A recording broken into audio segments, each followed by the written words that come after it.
Alright, what's going on YouTube? I want to talk about um, a culture of reaction. Okay?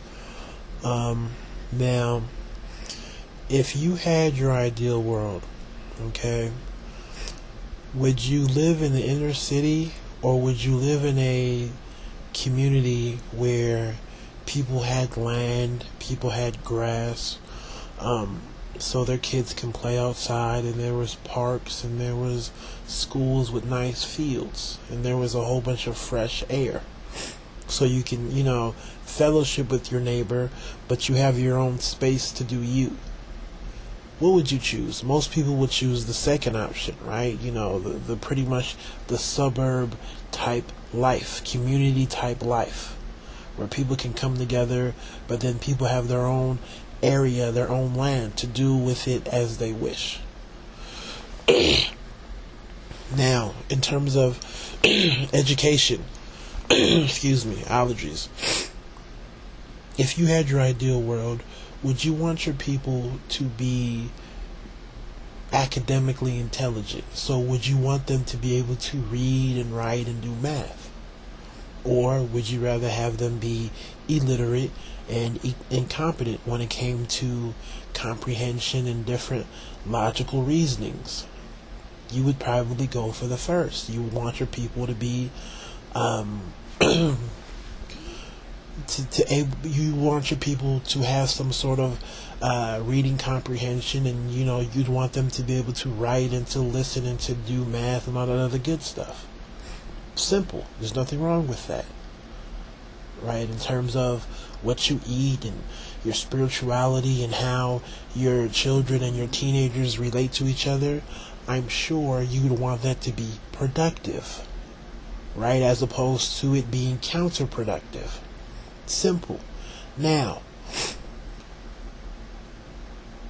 would you expect overlap? Of course.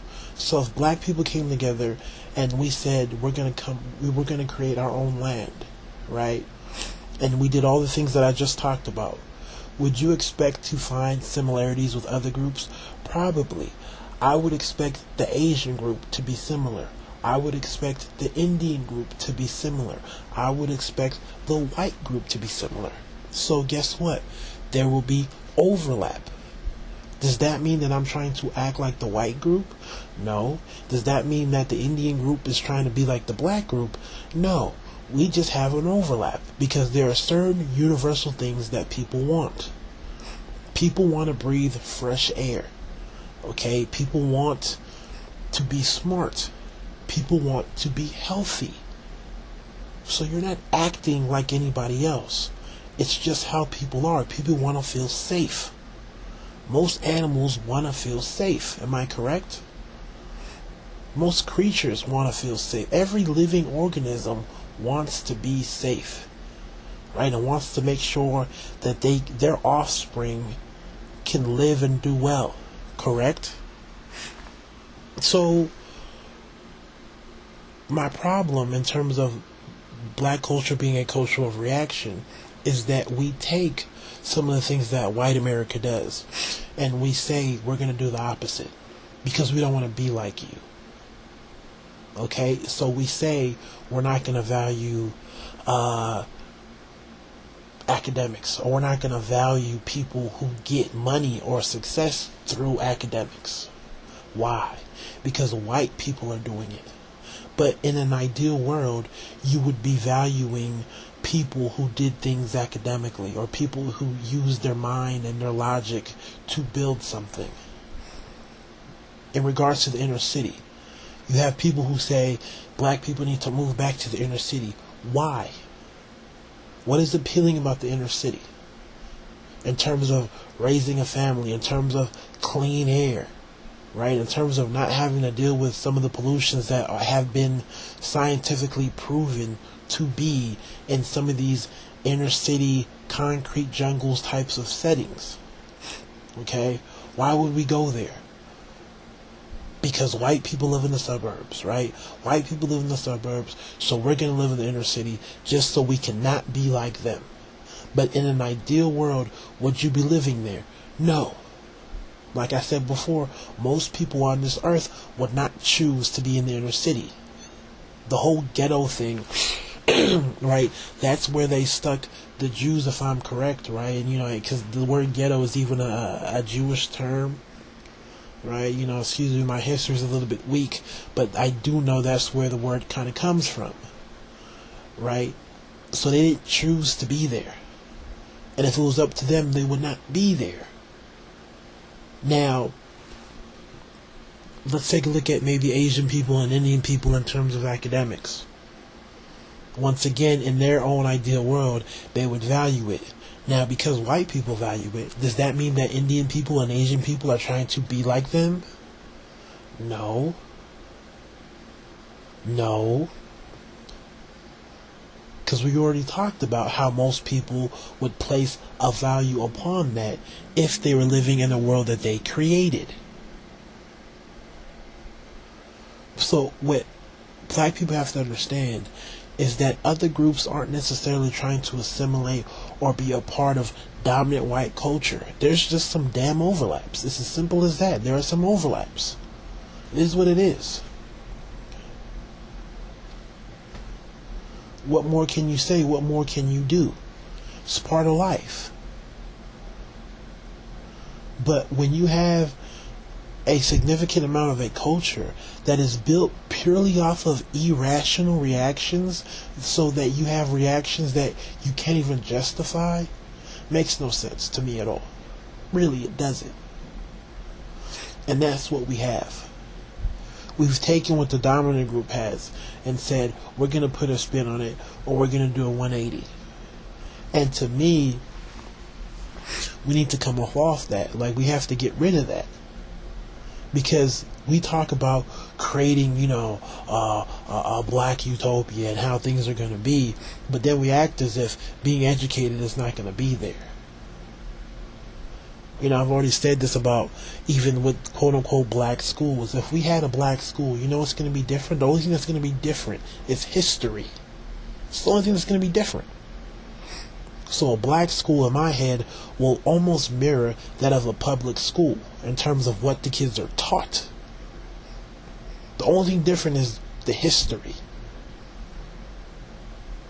But because education is seen as a white thing, especially public, it's we have to destroy the whole system. There's nothing that we can take from it. We're going to, do the opposite, because we have to be this culture of reaction. We have to openly reject white culture. So if they say obey the rules, what are we going to do? We're going to break the rules. But in your ideal world, would you promote the whole idea of people breaking the rules or the laws? No, you wouldn't. You would try to uphold them. Right? So I encourage people to think about what they do and ask themselves, are you doing what you're doing because you're trying to react? Or are you doing it because that's what you feel you would be doing in your own ideal world, your own little utopia? Just ask yourself.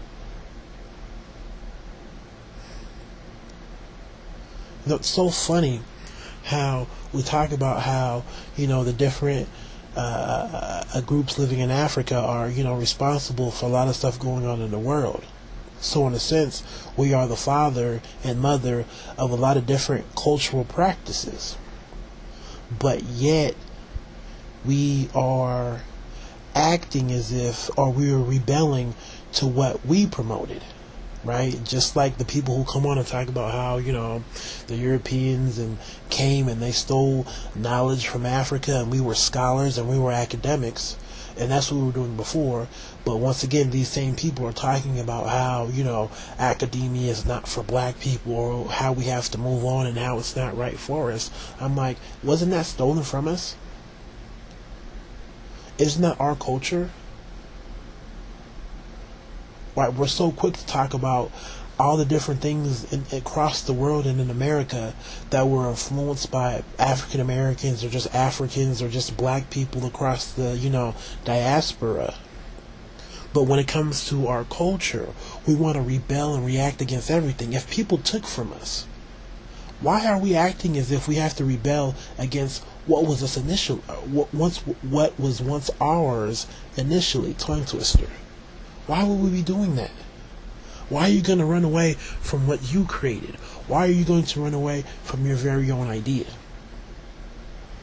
So once again, I hope that people reconsider what they do in their own personal lives and how they run their own families, because culture is nothing more than a shared beliefs, right? So if you change your family's beliefs and the family next to you changes their beliefs, you start to see how a culture can change, but it literally starts with you. It doesn't work from top down. There's no master boss that says, I'm going to control what black culture is going to be. It's a grassroots type movement where it starts from the bottom and works its way up. But people have to challenge what they do, and it's tough. People will have to question how they were raised and how their grandparents were raised, but it can be done. Take it easy. God bless.